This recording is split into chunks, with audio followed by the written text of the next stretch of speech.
조합제 TV 시청자 여러분 안녕하십니까. 2020년 9월 16일 오후 6시입니다. 어제는 9월 15일 인천 상륙작전 70주년 기념일이었습니다. 문재인 대통령 그리고 정경주 국방장관이 이날을 기념하면서 한국군과 미군 그리고 트루만 대통령 메가더 사령관 그리고 유엔에 그리고 참전국 16개 나라에 감사를 표했어야 할 날인데 일체 그런 국가의 공식적 행사가 없었습니다. 민간 차원에서의 기념이 있었고 주한미군이 기념했습니다. 참으로 안타깝습니다. 이게 바로 살아있는 역사교육인데 역사교육의 기회는 이런 날에 하는 겁니다. 이런 날을 잡아서 하는 것입니다. 더구나 9.15 인천 상륙작전 성공은 6.25 기습 남침에 대해서 우리가 기습 공격으로 대응함으로써 전세를 완전히 역전시켜서 북진 통일의 기반을 만든 어떻게 보면 세계사적 의미를 가지고 있는 전투였습니다. 그런데 한 사람 송영길 더불어민주당 의원 인천시장 출신입니다. 이분이 이날을 계기로 해가지고 한국전에 관한 어떤 자신의 의견을 이 페이스북에 올렸습니다. 그런 점에서 저는 이 송영길 의원을 높게 평가합니다. 그 내용은 지금부터 제가 쭉 설명드리면서 잘못된 부분을 지적하겠습니다만은 어쨌든 70주년 인천 상륙 기념일을 계기로 해가지고 역사에 대한 자신의 시각을 피력한 점에서는 아무 글도 쓰지 않고 있었던 국민의힘 그리고 향군, 성우회 이런 분들에 비해서 저는 높게 평가한다는 것을 전제로 하면서 말씀드리겠습니다. 이분이 쓴 페이스북 글은 제가 읽은 책도 여기 또 소개되어 있어가지고 저는 아주 흥미있게 읽었습니다. 다만 시작 부분 제목이 이렇습니다. 스탈린에 속은 김일성, 트루먼에 속은 이승만의 전례를 잊지 말자. 70년 전 인천 상륙작전 다음날 미국이 일본의 재무장을 제안했다 하고 의문부호가 딱 있습니다. 이게 제목에 어떤 글이 뽑히느냐에 따라서 그 글의 방향이 결정됩니다. 스탈린에 속은 김일성, 이게 무슨 사실이 아닙니다. 스탈린, 김일성은 속고 속이는 관계였다기보다는 공범입니다. 공범 중에서도 주범은 김일성입니다. 스탈린은 김일성을 이용한 측면이 있습니다. 스탈린에 김일성이 속은 게 아닙니다. 속으면 김일성이가 뭐 면죄부를 받습니까? 틀린 말입니다. 두 번째, 트루먼에 속은 이승만, 이건 또 무슨 말인지 모르겠습니다. 트루먼에 왜 이승만이 속습니까? 안 속습니다. 트루먼이 이승만을 속이려 한 적도 없고, 더구나 트루먼은 파병 결단을 한 사람 아닙니까? 트루먼이 그때 남침 보고를 받고 적극적으로 파병을 결단함으로써 미군 180만 명이 연인으로 참전을 했고 그 중에 5만 4천 명이 전사하고 10만 명 이상이 다쳤고 그리하여 대한민국이 살아났습니다. 트루먼에 왜 이승만이 속았을까요? 네, 그 나중에 소개를 해드리겠습니다만 우선 그런 사실이 없어가지고 이 제목이 다 사실과 틀렸습니다. 그러니까 역사를 뭐 이야기하는 건 좋은데 역사를 왜곡한다든지 조작하면 그게 독이 되죠. 내일은 1950년 9월 15일 북한의 침략에 맞서 대한민국을 구한 인천 상륙작전 70주년이 되는 날입니다. 저는 인천시장으로 재직하던 동안 매년 9월 15일이면 한미 해군 및 해병대의 노병들이 참석한 가운데 인천 상륙작전 시현을 월미도에서 실시하곤 했습니다. 잊지 않기 위해서였습니다. 그날을 기념하여 안보에 대한 교훈을 늘 상기하자는 뜻이었습니다. 여기까지는 별 문제가 없습니다. 그러나 이와 별개로 한국전쟁과 인천 상륙작전에는 숱한 의문이 따라다닙니다. 이제 의문을 쭉 넘습니다. 200대가 넘는 T-34 탱크를 비롯해 야포와 소총 등 소련의 지원으로 무장한 북의 남침 징후를 분명히 알고 있으면서도 왜 트루먼 행정부는 이승만 정부와 무초 대사의 거듭된 무기 지원 요구를 거절했을까? 그런 정보가 있었어요. 그리고 특히 한국 육군은 구체적으로 내일 남침한다는 것까지 알고 있었습니다. 그러나 미군은 당시에 한국에 군부대가 없었어요. 고문관들만 한 300명 있었습니다. 그러나 정보를 통해서 남침할 가능성이 있다는 판단을 했습니다. 미국 CIA가 그런 판단을 했습니다. 그리고 그것은 누가 담당해야 하느냐 하면 미국 국방부가, 미국의 합참과 국방부가 이 문제를 다루어야 했습니다. 트루먼 대통령에게 보고가 됐는지 안 됐는지 모르겠지만은 의미 있게 보도되지는 않았을 것입니다. 그러면서 이승만 정부와 무초 대사의 무기 지원 요구를 거절한 것, 이것 또한 사실입니다. 그렇다고 해가지고 미국이 고의로 함정을 파가지고 남침하도록 유도했다. 이게 남침 유도설인데 그것으로 비약하는 것은 문제가 많습니다. 그건 아닙니다. 또 정보 판단을 한다고 해가지고 즉각 대응할 수 있는 나라가 많지 않습니다. 더구나 이거는 전쟁을 결심하는 겁니다. 왜 에치슨은 이승만 정부의 국방비 삭감을 요구했을까? 왜 트루먼은 미군 철수도 모자라 에치슨 라인에서 한반도를 배제하여 남침을 부추겼을까? 이게 문제입니다. 에치슨 라인에서 한반도를 배제한 건 사실입니다. 그게 남침을 부추겼다? 사실과 다릅니다. 남침을 부추긴 사실은 없어요. 남침은 몽땅 김일성의 책임입니다.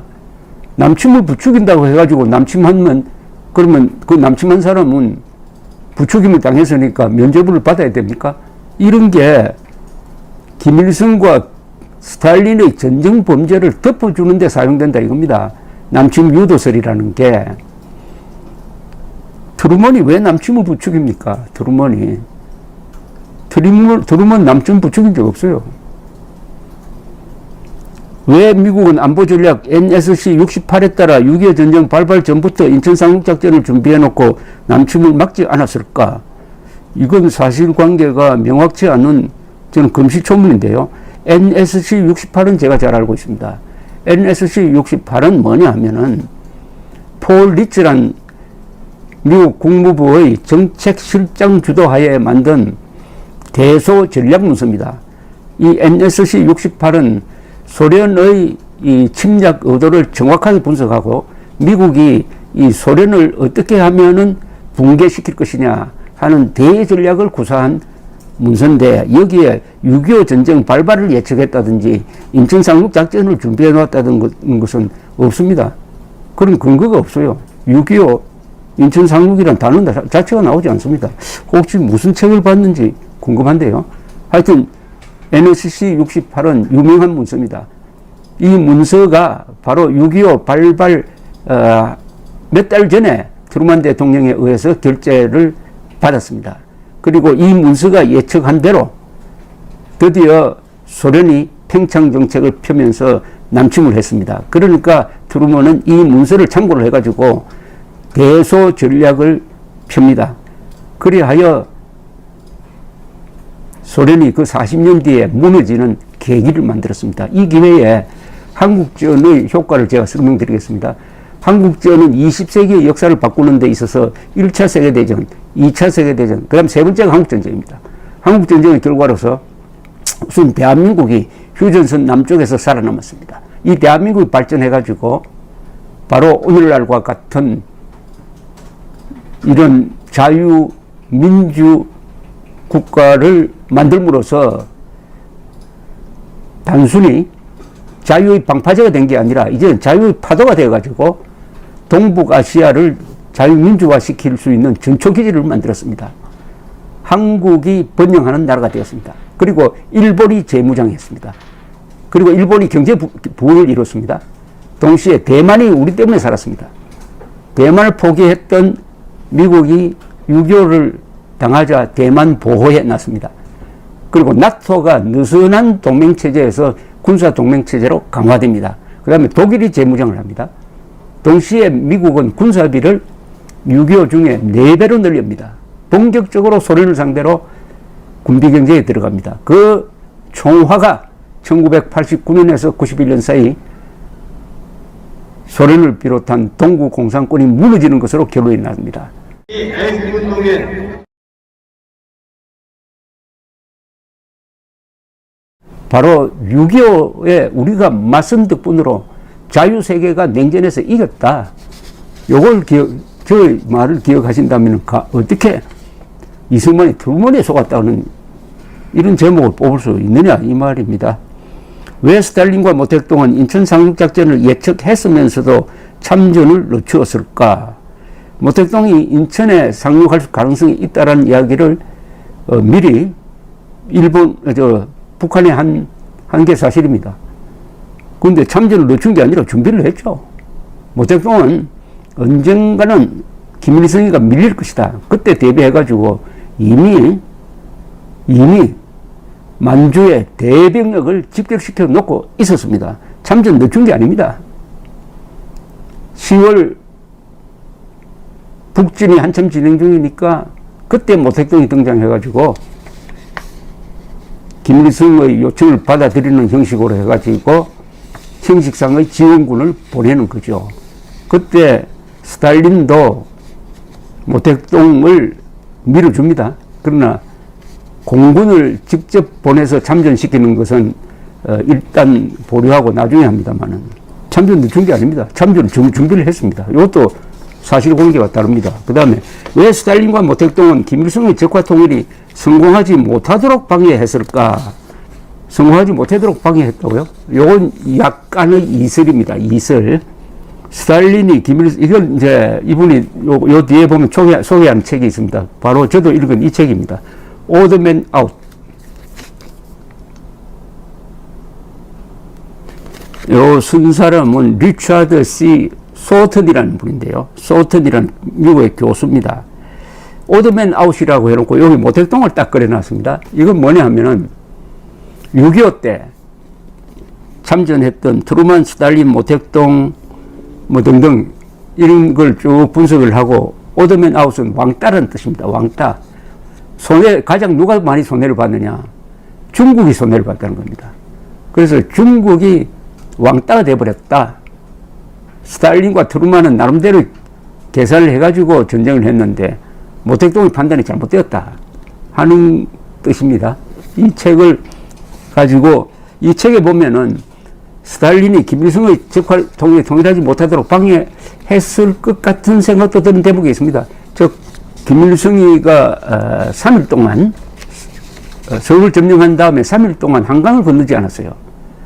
왜 한강을 건너지 않았냐? 그때 바로 한강을 건너가지고 밀어붙였으면은 부산까지 직진할 수 있었는데 이때 스탈린이 도와주지 않았다. 김일성을 도와주지 않았다. 도하 장비를 제대로 주지 않았다. 등등 이런 설이 있습니다. 그 이유는 김일성이가 부산까지 가버리면은 미군이 참전하지 못하니까 미군을 끌어들여가지고 그 다음에 중공군을 갖다 붙여가지고 한반도에서 미국과 중국이 싸우도록 만들겠다는 대전략을 스탈린이 갖고 있었다. 그거는 상당한 일리가 있는 대목입니다. 왜 트루먼은 이승만과 메가더의 북진 통일을 방해했을까? 요거는 조금 어폐가 있습니다. 이승만과 메가더의 북진 통일을 방해했다고요? 북진 통일을 방해한 것은 중공군의 개입이죠. 중공군 개입이 없었으면 북진 통일이 되었습니다. 이것은 모택동이 책임져야 될 문제인데 트루먼은 이승만과 메가더의 북진 통일을 방해한 적 없습니다. 왜냐?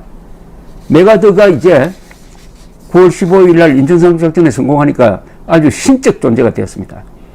그래, 그때까지의 메가더에 대한 임무는 뭐였느냐?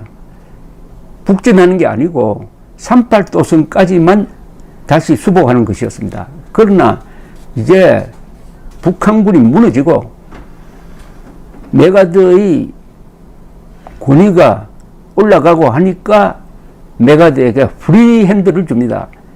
메가더 사령관은 이제 앞으로 그건 유엔 안보리의 명령 형식으로 떨어집니다. 유엔 군사령관이니까 이제 목표를 바꾼다. 북진 통일이다. 한반도를 통일하라. 이런 식으로 바뀌어집니다. 그 명령을 내려요. 트루만이 적극적으로 북진 통일을 지원했습니다. 그때 마샬 국방장관 블래들리 합참의장이 전권을 메가드한테 줘버립니다. 이러면은 중공군이 개입한다고 옆에서 계속 경계하는 이야기를 다 무시하고 그러다가 결국 중공군 개입을 부르고 말았습니다. 그러니까 여기에 이승만과 메가드가 북진 통일을 방해했다는, 그러니까 트루만이 이승만과 메가드의 북진 통일을 적극 지원했습니다. 방해한 게 없습니다. 이건 명백한 역사적 사실에 대한 과오 해석입니다. 그 다음에 왜 스탈린은 6.25 직후 열린 유엔 안보리에 소련 대표 말리크를 불참시켜 거부권 행사를 하지 않고 유엔군 참전을 도왔을까? 이것은 아주 정확한 문제 제기입니다. 여기엔 답이 나와 있습니다.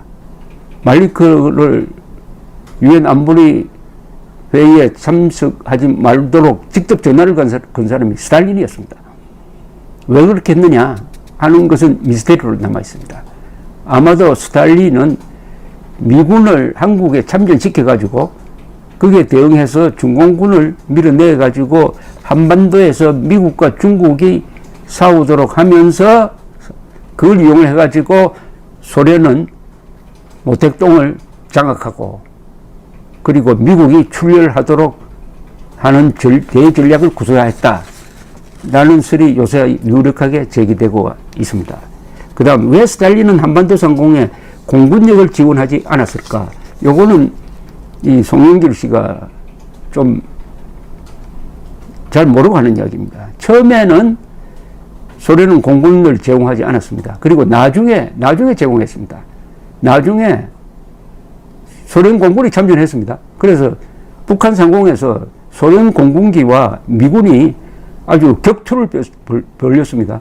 소련 아마 미국이가 격추된 게 몇백 대가 됩니다. 그러나 미국과 소련이 서로 양해를 했습니다. 이것을 공개하지 않았습니다. 이걸 공개하면 미국과 소련이 정면으로 붙으니까 알려지지 않는 전쟁을 통해서 스탈린은 한반도 상공에 소련 공군력을 투입을 했습니다. 한강, 금강, 낙동강 등을 건너갈 부교 등의 장비 지원을 끝까지 하지 않았을까?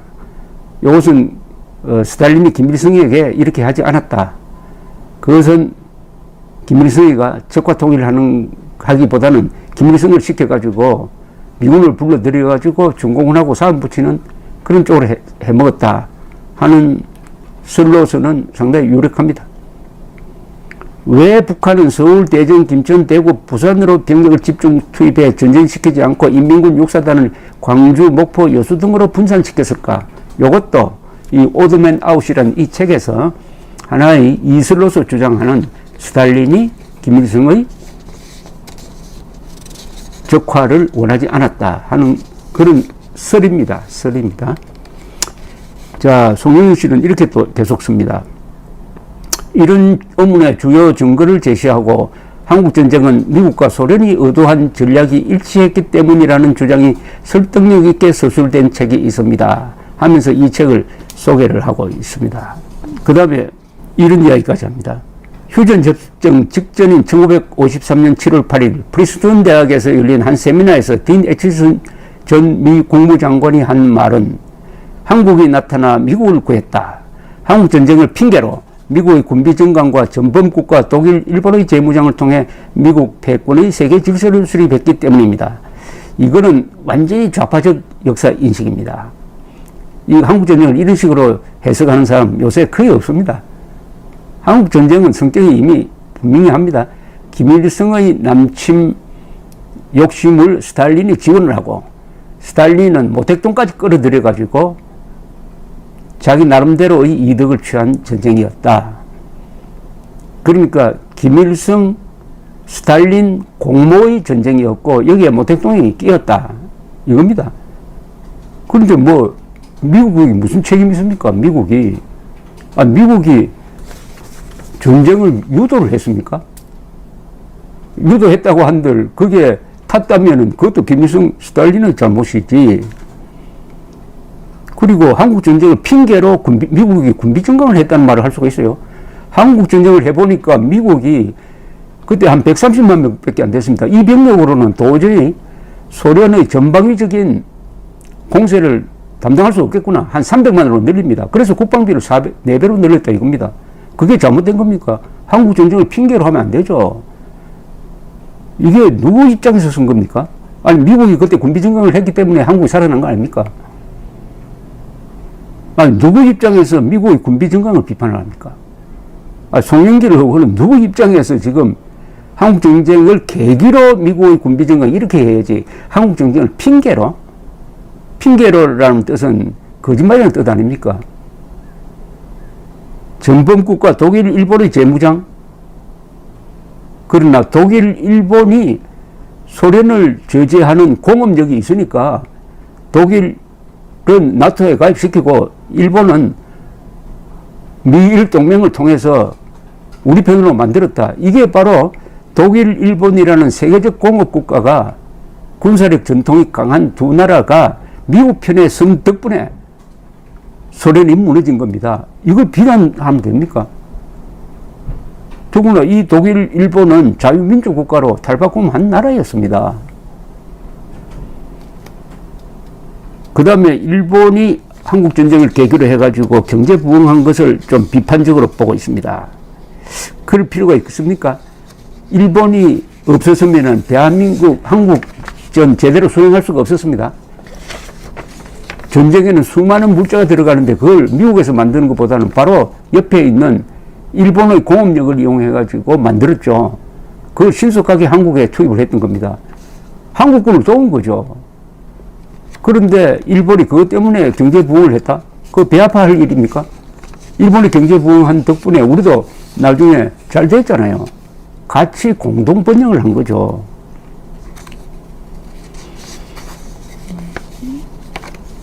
일본의 재무장은 동북아 질서에 엄청난 파장을 몰고 왔고 70년이 지난 지금까지도 어두운 그늘을 드리고 있습니다. 뭐 이거는 일본을 비판하기 위해서 하는 흔한 이야기죠. 문제는 일본의 재무장과 이 재무장이 대한민국을 치기 위한 거냐 아니면 북한을 경계하기 위한 거냐 그걸 보면 될 것 아닙니까? 일본이 재무장 해가지고 독도를 무력 점령했습니까? 지금 일본의 막강한 군사력 덕을 우리가 보고 있지 않습니까? 특히 북한 핵에 대한 일본의 정보력 그리고 일본이 한미일 동맹에서 고리 역할을 한다는 거 이게 다 일본의 경제 부흥과 일본의 군사력 증강이 가져온 우리에게 유리한 측면인 것입니다. 2차 세계대전 이후 냉전 질서를 수립하는 희생물로 한국전쟁이 필요했던 것처럼 21세기에 들어와 미국과 중국의 대립구도 속에서 신냉전을 강화하는 계기로 북핵 문제와 남북 갈등이 이용되고 있는 측면이 있습니다. 이거는 외교통일위원장이라는 사람이 해서는 안 될 이야기죠. 2차 세계대전 이후 냉전 질서를 수립하는 희생물로? 아니 미국이 그러면 한국전쟁을 일으켜가지고 한국을 희생물로 바쳤다는 거 아닙니까? 아니 남침 전쟁이라는 게 분명한데 왜 이런 식으로 이야기를 해가지고 남침한 스탈린과 모택동과 김일성에게 면접을 줍니까? 6.25 한국전쟁은 위대한 전쟁이었습니다. 남침이라는 악마적 그런 음모를 우리가 이승만과 트루만의 지도하에서 남녀노소가 나가서 막음으로써 세계가 안전하게 되고 냉전에서 우리가 이겼습니다. 위대한 전쟁입니다. 우리 민족사에서 가장 위대한 전쟁입니다. 그런데 이런 식으로 희생물로 한국전쟁이 필요했다? 이것은 호국 영령들에 대한 모독입니다. 어떻게 한국전쟁을 승리한 전쟁인 한국전쟁을 이런 식으로 해석을 합니까? 결국 결론에 다들어가면은 좀 한심한 역사관입니다. 더불어민주당의 지도급에 속하는 사람이 이 정도의 한국전에 대한 인식을 가지고 있다고 한다면은 이거 잘못하다가는 한미동맹 해체로 갈지도 모르겠다는 생각이 듭니다. 송영길 어머니는 페이스북을 한번 읽어보시고 밑줄 치면서 여러분도 한번 반박을 해 보십시오. 제가 줄곧 한국전쟁에 대해서 이야기할 때마다 하는 이야기가 있으니까 그것도 참고해 주시기 바랍니다. 감사합니다.